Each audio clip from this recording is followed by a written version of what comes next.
Family of circle में ही अब ये नेक्स्ट देखिए। अभी हमने बात की थी, अगर हमें एक सर्कल और एक लाइन दे रखी हो, उनके पॉइंट ऑफ इंटरसेक्शन में से पास करने वाले सर्कल की इक्वेशन कैसे फाइंड आउट करते हैं। उसी तरह से अगर हमें एक सर्कल और एक लाइन की जगह दो सर्कल दे दिए जाए। मान लेते हैं ये दो सर्कल है हमारे पास और ये इंटरसेक्ट करते हैं एक दूसरे को पॉइंट ए और बी के ऊपर। ठीक है, ये पहला सर्कल चलिए s इज इक्वल टू 0 है और दूसरा सर्कल है हमारा s dash is equal to 0। अगर ये दोनों एक दूसरे को पॉइंट ए और बी पे कट करते हैं, तो देखिए इस पॉइंट ए और बी में से पास करने वाले भी इनफाइनाइट सर्कल होंगे। अगर हमें उन सभी सर्कल की इक्वेशन फाइंड आउट करनी है तो उसके लिए क्या तरीका है।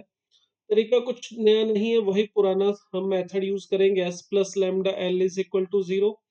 मगर इसमें जो हमने पहला मेथड अभी देखा था उसमें देखिए हमारे जो लाइन थी एल, ये अभी इसको ओपन करके दिखा देता हूँ मैं, ये वाला जो हमने फैमिली ऑफ सर्कल की बात की। हम एक सर्कल और एक लाइन दिया हो तो हम उनके पॉइंट ऑफ इंटरसेक्शन में से पास करने वाले सभी सर्कल की इक्वेशन को लिख सकते हैं s plus lambda L is equal to 0 से। अब यहाँ पर हमारे पास इस केस में दो सर्कल दे रखे हैं, देखिए ये पहला सर्कल और ये दूसरा सर्कल। अगर हमें दो सर्कल दिए हैं तो इन दोनों पॉइंट में से पास करने वाली हम एक लाइन फाइंड आउट कर सकते हैं। देखिए ये जो लाइन है ये है दोनों सर्कल की कॉमन कोड। और हमने पढ़ा था प्रॉपर्टीज में, अगर दो सर्कल दे रखे हो जो एक ही दो पॉइंट पे कट कर रहे हैं तो s minus S dash is equal to 0, ये इन दोनों सर्कल की कॉमन कोड होती है। तो अगर हमें इन पॉइंट ए और बी में से पास करने वाली एक लाइन मिल गई l इज इक्वल टू 0 और एक ये सर्कल है हमारा, तो देखो हम ये बात बोले कि दोनों सर्कल के पॉइंट ऑफ इंटरसेक्शन में से कोई सर्कल पास कर रहा है, या ये बात बोले कि हमारे एक सर्कल और एक जो लाइन है ए बी, जिसकी इक्वेशन हम ढूंढ सकते हैं s minus S dash is equal to 0 से, एक सर्कल और ये लाइन के पॉइंट ऑफ इंटरसेक्शन में से कोई सर्कल पास कर रहा है तो एक ही मतलब है। अब अगर आप इस सर्कल को एस डैश को भूल जाए, एक बार भूल जाने का मतलब, हम अगर ये दो सर्कल की बजाय दोनों सर्कल के पॉइंट ऑफ इंटरसेक्शन की बजाय अब ये देखें कि ये हमारे पास एक लाइन है एल इज इक्वल टू 0 जिसकी इक्वेशन हमने फाइंड आउट कर ली है S minus S dash is equal to 0 से, और एक सर्कल है हमारे पास। तो इस सर्कल और इस लाइन के पॉइंट ऑफ इंटरसेक्शन में से पास करने वाले सभी सर्कल की इक्वेशन का फार्मूला वही होगा हमारा s plus lambda L is equal to 0। इसमें s आप सर्कल ले सकते हो और यहाँ पे जरूरी नहीं है s ले, आप ये सर्कल दोनों में से कोई भी एक ले सकते हैं, s डैश ले, इस इक्वेशन को लिखने के लिए s ले। और लाइन l जो होगी वो हमारे पास दोनों सर्कल की कॉमन कोड होगी जिसकी इक्वेशन हम फाइंड आउट कर सकते हैं s minus S dash is equal to 0 से। मगर आपको बताया था ये s minus S dash is equal to 0 जो कॉमन कोड की इक्वेशन है, इसे फाइंड आउट करने के लिए जब आप दोनों सर्कल की इक्वेशन का डिफरेंस लेंगे उस वक्त एक्स स्क्वायर और वाई स्क्वायर के जो कोफिशिएंट है वो सेम होने चाहिए, ताकि जब आप सब्ट्रैक्ट करो तो एक्स स्क्वायर और वाई स्क्वायर वाली टर्म एलिमिनेट होके आपको एक्स और वाई में लीनियर इक्वेशन मिले। वो जो लीनियर इक्वेशन होगी वो इस केस में जब दोनों सर्कल एक दूसरे को कट कर रहे हैं वो उनकी कॉमन कोड होगी। तो इस कॉमन कोड को फाइंड आउट करना है, फिर वही पुराना formula s plus lambda L is equal to 0 का यूज करना है और हमें उन सभी सर्कल की इक्वेशन मिलेगी जो इस पॉइंट ए और बी में से पास कर रहे हैं। फिर लैम्डा को फाइंड आउट करने के लिए हमें वही सेम कोई ना कोई इंफॉर्मेशन प्रोवाइड कर दी जाएगी, उस इंफॉर्मेशन को यूज करके हम फाइंड आउट कर सकते हैं इन सभी या उस पर्टिकुलर सर्कल की इक्वेशन। अब एक एग्जांपल लेते हैं, चलिए इसी के ऊपर देखिए हमें यहाँ पे दो सर्कल दे दिए गए और कह दिया गया उस सर्कल की इक्वेशन ढूंढो जो इन दोनों सर्कल के पॉइंट ऑफ इंटरसेक्शन में से पास कर रहा है। और उसके बाद लैम्डा को ढूंढने के लिए ये बात बोल दी गई कि जो हमारा नए वाला सर्कल है जो इन दोनों के इंटरसेक्शन में से पास कर रहा है उसका सेंटर जो है line y equal to x के ऊपर लाई कर रहा है। तो देखिए सबसे पहला काम, दो सर्कल के पॉइंट ऑफ इंटरसेक्शन में से पास करने वाले सर्कल की इक्वेशन ढूंढने के लिए आपको बताया उस लाइन की इक्वेशन ढूंढो जो दोनों सर्कल के पॉइंट ऑफ इंटरसेक्शन में से पास करती है, मतलब कॉमन कोड। ये हमारी s minus S dash is equal to 0 होती है। तो इसको फाइंड आउट करने के लिए सिंपल सा काम है, दोनों सर्कल में की जो इक्वेशन है उसमें एक्स स्क्वायर और वाई स्क्वायर के कोफिशिएंट सेम बनाओ और सब्ट्रैक्ट कर दो। अगर ये पहले से ही एक्स स्क्वायर और वाई स्क्वायर के कोफिशिएंट सेम है तो बस सीधा सब्ट्रैक्ट कर देते हैं। तो देखिए s minus S dash is equal to 0 करने से हमें मिलेगा -8x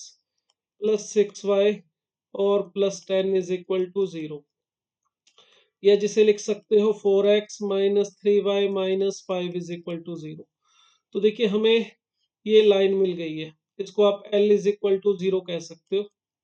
ठीक है, ये हमारे पास इस लाइन की कॉमन कोड की इक्वेशन है।